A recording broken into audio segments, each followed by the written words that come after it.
Film की शुरुआत में हम 5 मेंबर्स के एक परिवार को देखते हैं जिसमें पति पत्नी और उनके 3 बच्चे, जिनके बड़े बेटे का नाम ईथन, उसके छोटे भाई का नाम मैट और सबसे छोटी एक बहन जिसका नाम बेका होता है। ईथन दरअसल बहुत दिनों से किसी प्रोजेक्ट पर काम कर रहा था जिसमें वो वायरलेसली इलेक्ट्रिसिटी को एक जगह से दूसरी जगह पहुंचाना चाहता था, जिसके लिए वो एक मशीन बना रहा था। इसलिए वो डिनर के समय अपने पेरेंट्स से कहता है कि आज वो घर पर नहीं रुकेगा क्योंकि उसे अपनी मशीन को टेस्ट करने के लिए कॉलेज की लैब में जाना है। लेकिन उसके माता पिता नहीं चाहते हैं कि ईथन यहाँ से जाए क्योंकि वो काफी दिनों बाद घर पर आया था। पर वो अपने माता पिता से कहता है कि उसके लिए ये प्रोजेक्ट बहुत ही जरूरी है, जिस पर उसके पिता कहते हैं कि उसे अगले दिन बेका को स्विमिंग क्लास के लिए भी ले जाना है। पर ईथन कहता है कि वो प्रोजेक्ट की वजह से स्विमिंग क्लास दिखाने नहीं जा पाएगा और इस तरह आखिरकार उसके पिता उसे लैब जाने की इजाजत दे देते हैं, जिसके बाद ईथन अपनी गर्लफ्रेंड हैना के साथ वहाँ से निकल जाता है और लैब पहुंचकर वो लोग उस मशीन को चलाकर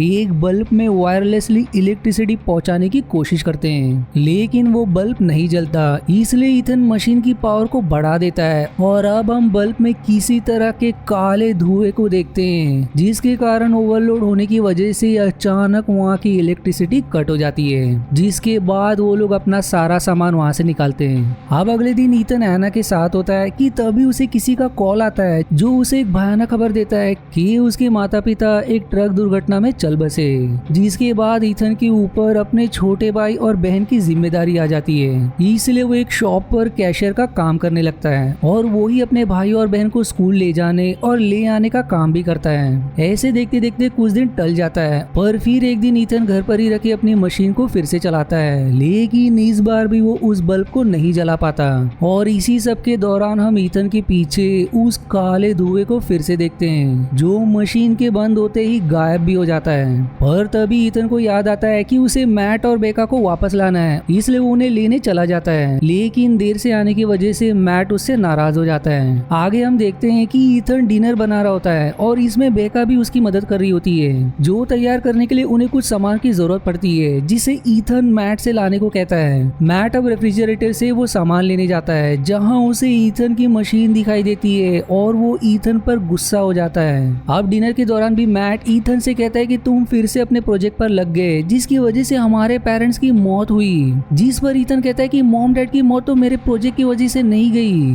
पर फिर मैट कहता है कि अगर तुम अपने प्रोजेक्ट के लिए घर से नहीं गायब होते तो मॉम डैड को बेका को स्विमिंग क्लास ले जाना नहीं पड़ता और ना ही उनकी दुर्घटना में मौत हो जाती, जिस पर ईथन को कोई जवाब देते नहीं बनता और मैट अपने रूम में चुपचाप चला जाता है। जिसके बाद ईथन बेका को नहाकर सोने के लिए कहता है, जहाँ बेका उसे कहती है कि वो अपने रूम में नहीं सोएगी क्योंकि उसे अकेले सोने पर डर लगता है, जिस पर ईथन उसे अपने रूम में सोने के लिए कहता है। इसके बाद बेका बाथटब में सांस रोकने की प्रैक्टिस करने लगती है और ईथन भी अपनी मशीन को फिर से चलाता है। पर तभी बेका को ऐसा लगता है जैसे कोई उसे देख रहा हो, पर वो ये सोचती कि शायद मैट उसे देख रहा था। अब अगले दिन बेका कैलेंडर की डेट बदलने जाती है, लेकिन वो पहले से ही बदला हुआ था, पर वो सोचती कि शायद ये भी मैट या ईथन ने किसी ने ऐसा किया होगा। अब आगे बेका ईथन से उसकी मशीन के बारे में पूछती है, जहां ईथन उसे बताता है कि इस मशीन से हम इलेक्ट्रिसिटी को बिना वायर के ही एक जगह से दूसरी जगह पहुंचा पाएंगे, लेकिन ये मशीन अभी तैयार नहीं हुई है। फिर वो बेका से पूछता है कि क्या वो इस मशीन को चलाना चाहेगी, जिस पर बेका हाँ में जवाब देती है और अब ईथन उसे उस मशीन को चलाना सिखाता है। वहीं दूसरी तरफ मैट अपने मॉम डैड के रूम में मिरर के सामने बैठा हुआ था कि तभी उसे अपने पीछे की दीवार पर वी आर हियर लिखा हुआ दिखाई देता है और जैसे ही वो पीछे मुड़ता है तो वो शब्द एकदम गायब हो जाते हैं। मैट अब तुरंत वहां से भागता है और बेका के कमरे के सामने से गुजरने पर उसे बेका की आवाज सुनाई देती है जो किसी से बात कर रही थी और जब वो उसके कमरे में देखता है तो उसे बेका के अलावा कोई नहीं दिखाई देता और उससे पूछने पर बेका बताती है कि वो मॉम से बात कर रही है। वहीं अगली सुबह मैट नोटिस करता है कि कैलेंडर की डेट को किसी ने अपडेट किया है, इसलिए वो ईथन से पूछता है कि क्या तुमने इसे अपडेट किया, जिसका ईथन ना में जवाब देता है और बेका भी अब तक सो रही थी, जिससे मैट को शक होता है कि शायद उसके मॉम डैड की आत्मा घर में है। इसलिए स्कूल जाते वक्त वो ईथन को सारी बात बताता है। वो ये भी बताता है कि उसके हिसाब से ईथन के मशीन चालू करने के बाद ही ऐसा होता है, लेकिन ईथन को उसकी बात पर विश्वास नहीं होता और वो घर आकर अपनी मशीन पर काम करने लगता है। फिर तभी उसकी नजर अपने पिता के टूल बॉक्स पर जाती है जो हमेशा बेसमेंट में रखा होता था, इसलिए इसलिए ईथन उसे बेसमेंट में रख देता है। लेकिन जैसे ही वो उसे रख कर वापिस लौटता है तो उसे टूल बॉक्स फिर से वहीं मिलता है, जो देख ईथन को कुछ समझ नहीं आता कि ऐसे कैसे हो सकता है। फिर रात में बेका अपने रूम में सोने को कहती है और वजह पूछने पर बताती है कि मॉम और डैड उसका ध्यान रखते हैं, इसलिए उसे अब डर नहीं लगता। पर ईथन को लगता है कि ये सब मैट ने बेका से कहा है, इसलिए वो मैट से झगड़ने लगता है। पर फिर तभी बेका वहां आकर कहती है कि मॉम डैड नहीं चाहते कि वो दोनों लड़ाई करे। इसके बाद उनका रेडियो भी अपने आप चलने लगता है और तभी उनके डैड का फेवरेट गाना भी अपने आप बजने लगता है। इन सब से अब मैट को पूरी तरह से भरोसा हो जाता है कि उनके माता पिता उनके साथ ही इसी घर में रह रहे हैं। पर ईथन को अब भी कुछ समझ नहीं आ रहा होता और वो उस टूल बॉक्स को फिर से बेसमेंट में रख के आता है। लेकिन उसे टूल बॉक्स वापस आते हुए दिखता है कि तभी उस मशीन की वजह से वहाँ की बिजली चली जाती है और मशीन के बंद होते ही टूल बॉक्स गिर जाता है। अब अगले दिन ईथन हैना से इस बारे में बताता है कि शायद उनकी मशीन ने किसी तरह के पोर्टल को खोल दिया है जिससे उसके माता पिता उनसे संपर्क कर पा रहे हैं। लेकिन हैना को उसकी बातों पर विश्वास नहीं होता, इसलिए ईथन नाराज होकर वहाँ से चला जाता है। वहीं इधर घर पर मैट और बेका उस मशीन को फिर से चला देते हैं और जब ईथन वापस आता है तो उसे मैट और बेका किसी के साथ डॉल से खेलते हुए मिलते हैं जिसने डॉल को बीच हवा में पकड़ा हुआ था।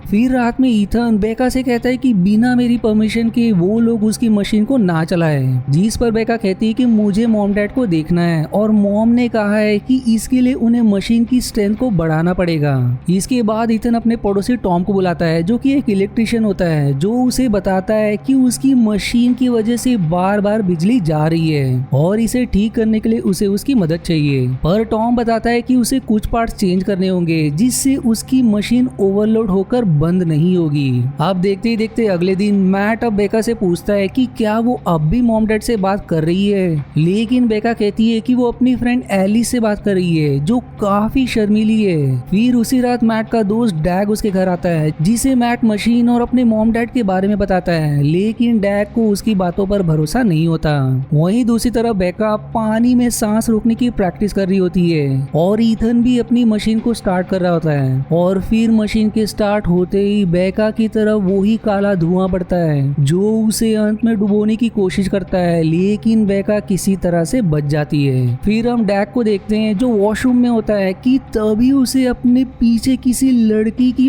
परछाई दिखाई देती है, लेकिन पर्दा हटाने पर वहाँ कोई नहीं होता। इसके बाद वो वापस मैट के पास जाने लगता है पर तभी उसे उस काले धुएं से एक लड़की की आकृति बनते हुए दिखाई देती है जिसे देखकर वो वहाँ से भाग जाता है। अब वहीं दूसरी तरफ टॉम ईथन से मिलने आया था जो ईथन से पूछता है कि तुम्हारी ये मशीन क्या काम करती है, जिस पर ईथन कहता है कि उसने इसे वायरलेसली इलेक्ट्रिसिटी को एक जगह से दूसरी जगह ले जाने के लिए बनाया है, लेकिन इसमें कुछ और मॉडिफिकेशन की जरूरत है। पर टॉम उसके इस जवाब से संतुष्ट नहीं होता और कहता है कि तुम्हारी इस मशीन का रेडियस मेरे घर पर भी है और मैं अपनी मरी हुई वाइफ को देख पा रहा हूँ। अब टॉम की ये बातें सुनकर ईथन को बताना पड़ता है कि उसकी मशीन क्या काम करती है, इसलिए अब ईथन अपनी मशीन को नष्ट करने का फैसला करता है। अब अगले दिन ईथन बेका को स्कूल लाने जाता है और उसकी टीचर से एलिस के बारे में पूछता है क्योंकि बेका ने उसे एलिस के बारे में बताया था और ईथन को लग रहा था कि स्कूल में बेका के साथ एलिस नाम की लड़की पढ़ रही होगी,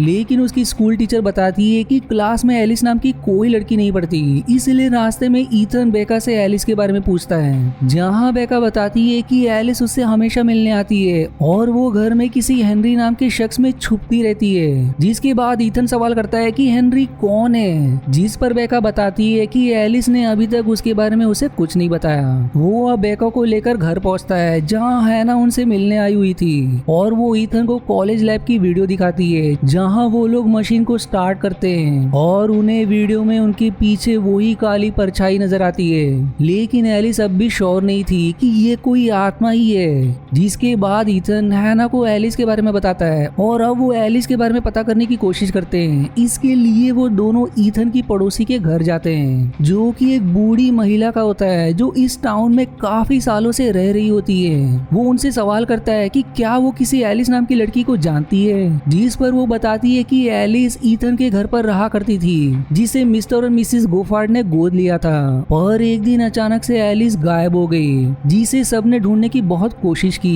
पुलिस ने भी काफी दिनों तक उसको खोजा लेकिन वो कहीं कहीं नहीं मिली। वो आगे ये भी रिवील करती है कि पुलिस वालों को कोई सबूत तक नहीं मिला था, लेकिन उनका मानना था कि एलिस के गायब होने के पीछे कहीं ना कहीं मिस्टर गिफोर्ड का हाथ है। जिस पर ईथन उनसे सवाल करता है कि क्या उन्हें मिस्टर गिफोर्ड का पहला नाम पता है, जिस पर वो बताती है कि उनका नाम हेनरी था। वहीं इधर घर पर बेका को उसकी डॉल दिखाई देती है जिसे कोई दीवार के पीछे खींच लेता है, और बेका उस डॉल का पीछा करते करते बेसमेंट में पहुंच जाती है, जहां वो डॉल उसे एक बक्से में मिलती है। और जैसे ही वो उसे लेने बढ़ती है कि कोई उसे उस बक्से में बंद कर देता है, और अब बेका मदद के लिए चीखने चिल्लाने लगती है, जिसे सुनकर मैट बेसमेंट की तरफ जाने लगता है कि तभी सीढ़ियों के पास उसे कोई काला साया नजर आता है। पर तब तक बेका भी भाग्य से उस बक्से से बाहर आ जाती है। दूसरी तरफ ईथन और हैना घर की तरफ वापस आ रहे होते हैं, जहां ईथन नोटिस करता है कि स्ट्रीट लाइट्स फ्लिकर कर रही हैं, इसलिए वो भागकर घर में जाता है, जहां मैट उसे बेका के बारे में बताता है। मैट अब ईथन से कहता है कि मॉम डैड ऐसा क्यों कर रहे हैं, जिस पर ईथन कहता है कि वो मॉम डैड नहीं बल्कि कोई और ही है। जिसके बाद ईथन ये सब रोकने के लिए अपनी मशीन को बंद करने के लिए बढ़ता है,